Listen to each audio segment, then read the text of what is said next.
Hi, everyone. It's me. And if you haven't already, please like and subscribe and share if you want. Today, I've got my coffee, comfy robe. It's a little bit of a gray day out there. First and foremost, before I go any farther, hi, Megan. I want to thank whoever sent the electric toothbrush from my wish list. Um, my smile is really important to me. Um, and having been in a situation without being able to have good dental hygiene, it became a real issue with me. And I so this is amazing, and they feel amazing. My gums feel good. So I just wanted to say to whoever did that, I so appreciate it. Thank you so very much. And then we're gonna be hi, Yeehaw. Finishing high school. Good, good. That's important. Finishing high school is very important, random guy. Mr. Munson. Yay! Hi, Cassandra. Hi, Dan. Yeah, actually, Cassandra, I've had pink hair before, and I really, really liked it. Thank you, random guy. So today, again, got my coffee, comfy robe, and I want to answer some of your questions. So if anybody has any questions for me, I would love to answer them. Hi, Kate. So go ahead, ask your questions. While you think of your questions, I'm going to kind of go into what my week was like because it was definitely a week of kind of ups and downs. First and foremost, we are really making headway on solving some of these crises. Thank you, always smile, sending love back. And so what I did is I met with one of the assistant chief of police and talked about kind of what they're doing and what the plans were and how we could really kind of direct away from what is a civil and societal issue versus a law enforcement issue and what we can do to promote real healthcare out there so that people are getting real treatment that doesn't lead to needing more and more trauma based and emergent treatment so that we are getting people healthier before it spirals out of control. So, and then after that, I had met with, and I have to say this, I'm blessed to have this circle of amazing, amazing people that are doing phenomenal things. And two of those women I got together, Vicky, of course, from One Health Research. I'm a consultant on that project. And then Catherine from Third Door Coalition. And Third Door Coalition is amazing. Now they're grabbing companies and organizations and finding out through evidence-based treatments what is a way that we can make systemic changes to go about really fixing these issues. Hi, Bill. I'm not sure. Hello from Japan. Hello from Seattle. Hi, Bill. I had a good discussion with Buddy Knight regarding the board surgery info. Wonderful. That's awesome. Thank you, Bill. I appreciate that. Um, so I'm going to answer some questions now before I go on to the rest of my week.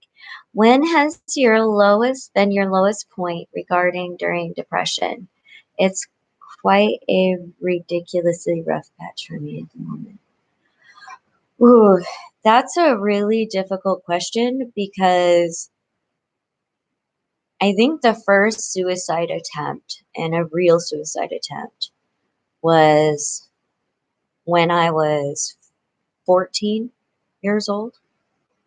Um, I felt so misunderstood and so alone. And at that point, I had a real trauma that had, you know, I was just years out of being traumatized, physically, sexually, emotionally. And I started getting some medical issues that weren't being addressed. And it was a real low point. That's the first one.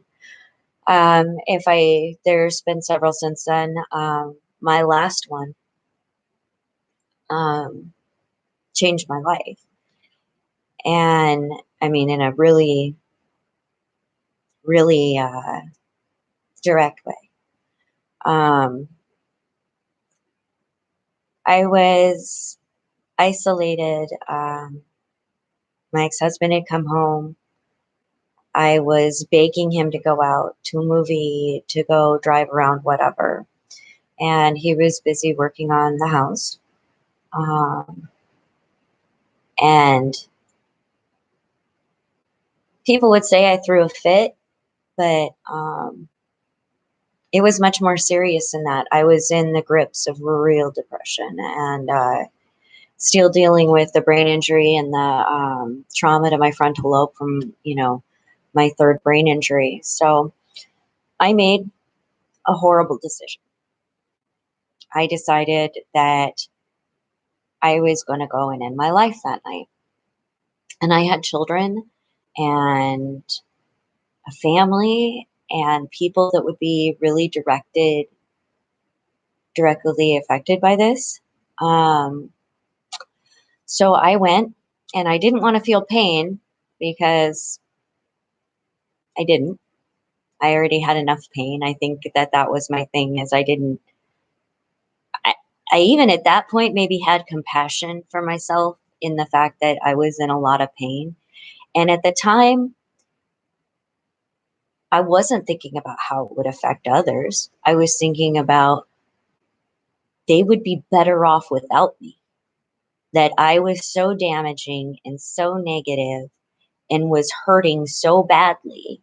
And there was no one that could fix that hurt for me. And so I saw the world in this lens of convincing myself that the world would be better off if I wasn't in it. And what I was doing was negating my positive impact because I couldn't at that point bring myself up enough to understand what that positive impact was and what the reality of ending my life would do. Um, I was just tired. I was exhausted. I was exhausted from trying. So I went and I got absolutely hammered and took my vehicle and threw it, which means I waited for a curb in the road and I tossed my vehicle. It was about a 6-time rollover. I don't remember that part, but I remember the rolling because I took my seatbelt off. Um,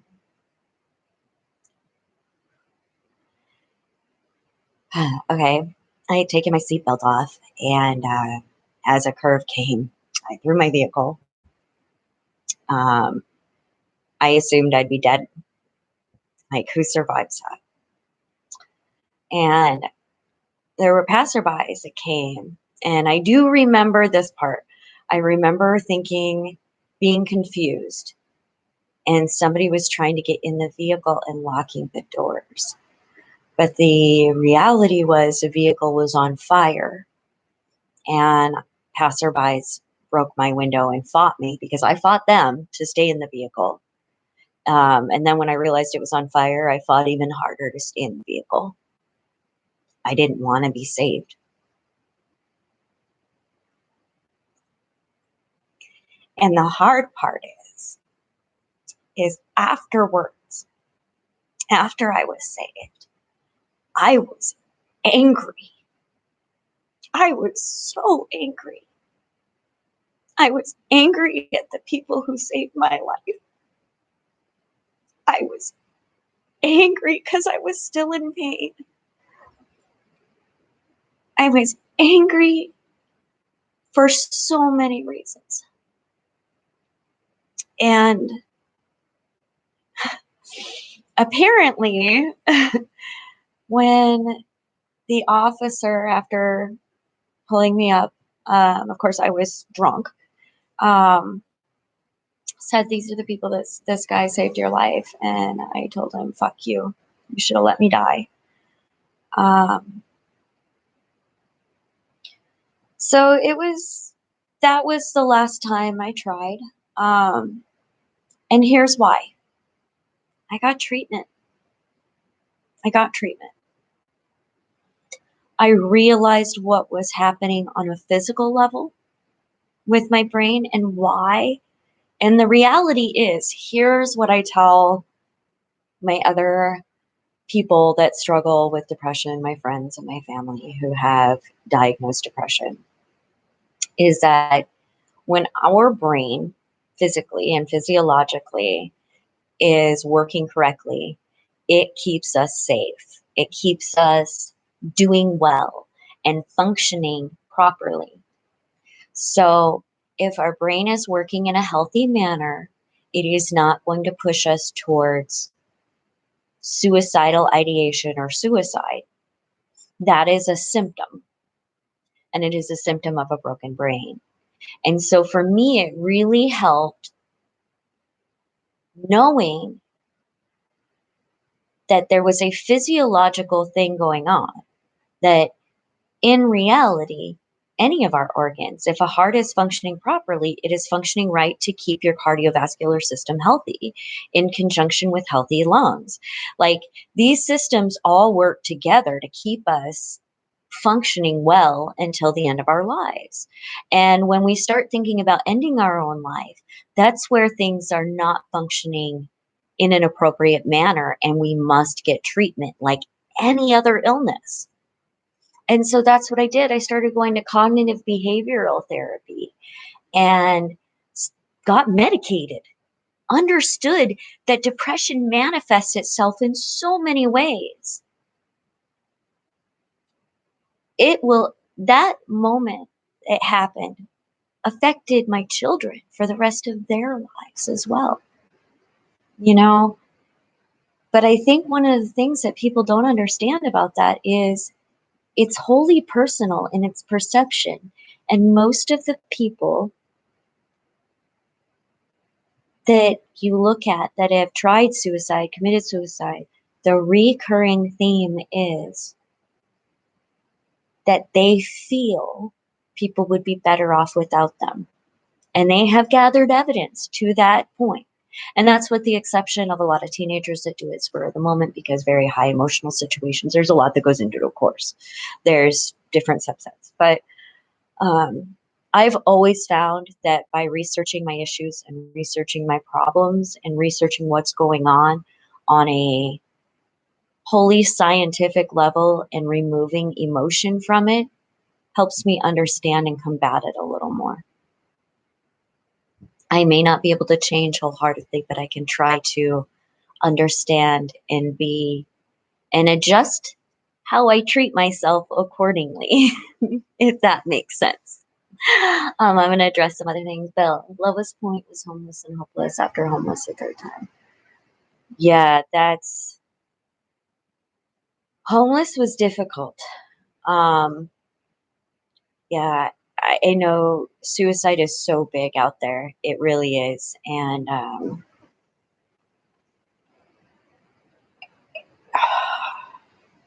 it takes so many forms, and it's hard while undergoing some of the most severe trauma in one's life to not hit that low. It does affect, and I will say, being homeless, not just, I mean, if you're like, say it was just a depression episode, but it's not. You're facing physical issues, emotional issues, environmental issues, all of these things, basic survival, that adrenaline that keeps you alive is kicked into high gear for such a long time that you develop these symptoms that are all encompassing. It isn't just, oh, I went through trauma and got depressed. There are, real physiological issues that just being without basic necessities will cause. Um, Thank you, John. Yeah, and I know that you've wrote me before, John, about you know understanding kind of what it's like to go through uh, mental illness. And the thing is I wore it myself, even with the term mental illness, because it's used as a blanket term so many times, and it shouldn't be. There's many different ones, and they cause many different things, just like other organs in our body. Different heart issues cause different symptoms. Um, for example, do I have a flexible thumb? Yeah, I actually have hypermobility throughout my body. I don't. It hurts though. Like, and actually, I was going to get to that and talk about different symptoms. For example, I went to my rheumatologist this week, and I've had a very rough week physically. Well, last couple weeks have been very rough physically, and I was in there and I was like, can we do some more genetic testing or something? This can't just be AS. And AS is ankylosing spondylitis. And she said, unfortunately, that is. It's, you know, what we do is we make these blanket assumptions like arthritis. And I've heard so many times, and I heard in my 20s when the first time I was tested for the genetic what responsibility for this disease, and the other symptoms that were happening, that I wasn't old enough to have that happen. And even my doctors, it was crazy that they believed this. Once I looked at the evidence myself and started researching, I was like, they should have known. Like, it's not age dependent. A lot of these things come down to DNA. And then you look further and it comes down to trauma, because that actually, trauma, whether it be physical or emotional or environmental, causes changes to our cell structure, or, just the health of our cells and our DNA. But we won't go into all of that. Sherry, how have I been? Sorry, I am okay. I'm good. I'm good. And I'm good in the level of course, there's always going to be challenges.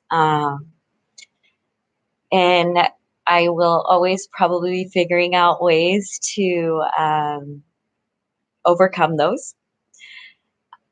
But I'm good, and I feel like I am working with those who are really making differences that are building other differences and doing real good, and promoting real change in the world. Educating people, doing the work, going out, connecting people. These things are really important to me, and so I'm doing good. Rowan's doing good. I'm held up by this. Just what? It's global. Even the supportive messages from around the globe are keep me going. It's not just the physical support. It's not just, monetary support. That is so important. But, or, the beautiful things that people get me for my wish list, the support of knowing that there are positive differences being made, and that they are building upon one another, and that we can, it's crazy, sparking, whether it be go out with a trash bag and pick up, there'll be two other people that want to do that. Go hand out some things, and someone's going to see that and they'll be like, hey, I'm going to carry some bars in my backpack. Those are the things. When you notice something through lived experience that maybe the data doesn't show, and you're able to bring that to light and educate so that it changes us a little bit, so the system becomes easier for those who can't get through it or are falling through the cracks. Those are the things that just get me and make my life fulfilling and whole. And sorry for the tears, but I am passionate about what I do. Sorry about that. Oh, wow. Okay. Whew. I was lucky to live in a city that provided basic necessities, even at a library. I agree with that. And that is one thing I've always said about Seattle, is that regardless of the situation I was in, I could find my basic needs to be met within a certain one. The bathrooms were very hard to come by, but that got changed. People are changing that, and it's becoming a thing. And honestly, I think Starbucks kind of led the charge on that with opening their bathrooms and really setting that tone and opening people's eyes to the reality. I was really thrilled about that. But there's fruit trees everywhere. There's gardens. There's these pea patches where people grow herbs and stuff. There's blackberries like everywhere. And my campmates, I made so many blackberry stuff. I kept asking for canning jars though, because like hot water bath is really good for canning like fruits. So I was like, hey, if I could definitely do a hot water bath out in the middle of wherever.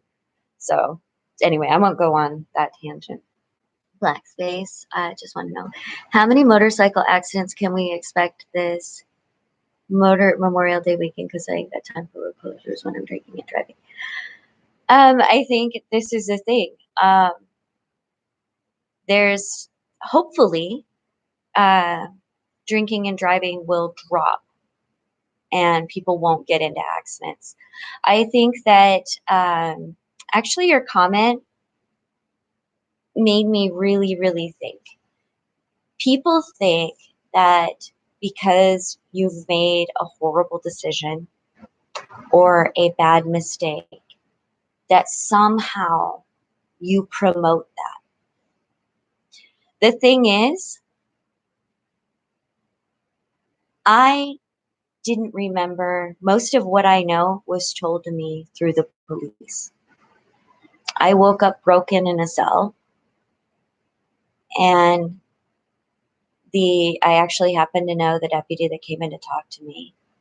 And the first question I asked is, did I hurt anybody? Because all I wanted to hurt was myself. But that's the thing with that, is we don't understand sometimes how absolutely vital our actions are in the interconnectedness of everyone. Just because someone makes a really horrible mistake doesn't mean that they condone it. I will always say, I am blessed that out of that, I was the only one physically hurt.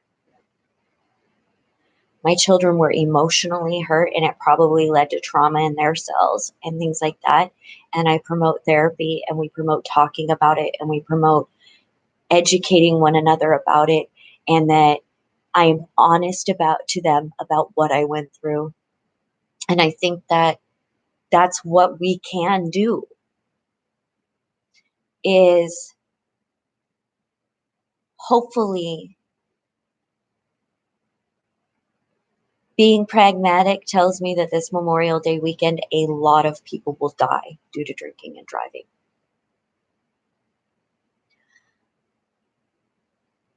Do I hope with all of my being that that doesn't happen? Yes. Do I hope that people gain knowledge from the experiences of others? Absolutely. So that's all I can promote. I can't change the past. What I can do with my past is use it to make me a better person and do good in this world and do better. We all, every single one of us, make mistakes, sometimes really, really horrible mistakes, and we can't take them back. But what we can do is know what not to do and use it. Use all of your experience, use all of your past, use it all. Use it all to make this world a better place and to do better. So that's my opinion on that. And I understand, I may not understand the pain that each individual person is going through, because I never will. I can only understand my pain, but I can empathize. I can empathize losing people through actions of others, losing people through their own actions. Loss, I think, is an experience that we all go through.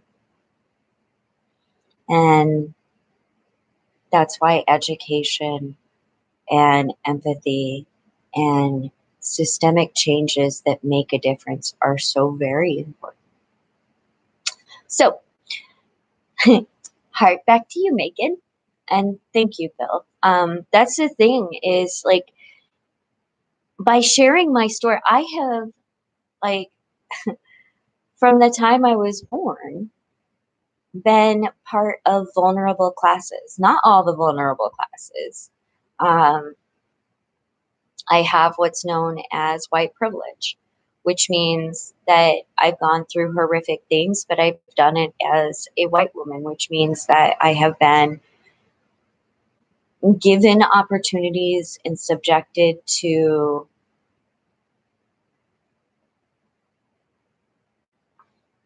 better conditions than what I would have had I been a vulnerable minority. Whatever, and I hate the word race, but I would say minority.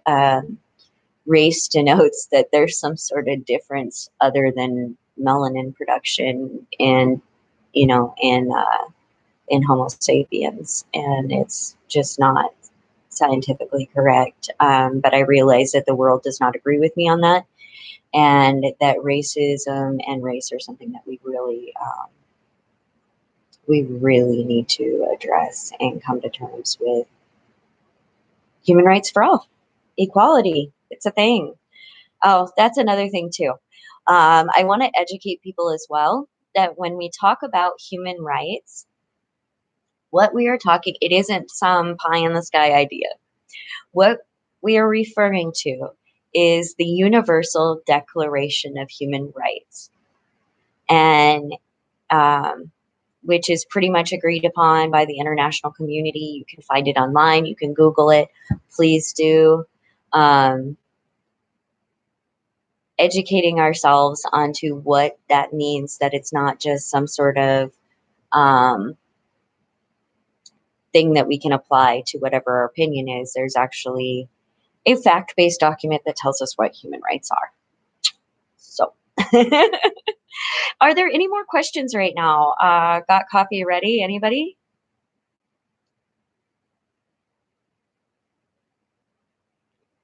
No? Okay. So, pretty much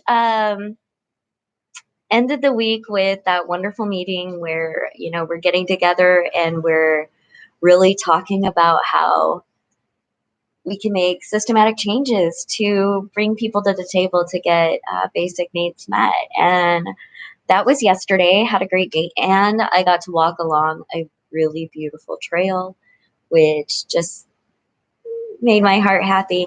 And if you want to see images from kind of what I do in my personal life, you can join me on Instagram at mandajricher. The link is in the descriptions. And I think that's pretty much it. Oh, I want to thank Liz yesterday for the Starbucks. Yeah, I needed coffee by that time. It was a wonderful, wonderful meeting. But as everybody knows, it is the fuel that keeps me going. Thank you. Love you back. All right. Anybody, any more questions? Because if not, I'm gonna shut it down and I will talk to you all later. No? Okay. I hope you all have a wonderful, wonderful Memorial Day weekend. I am going to go to Folk Life and go hang out there and just enjoy sitting around and chilling with people in a non like everybody crowded me kind of way. There's like lawns and stuff. And so me and Rowan are going to go have a blast. Thank you, John. I appreciate it. You have a joyful day too. Bye, everyone. And again, to whoever sent the thing, thank you. I appreciate it. Bye.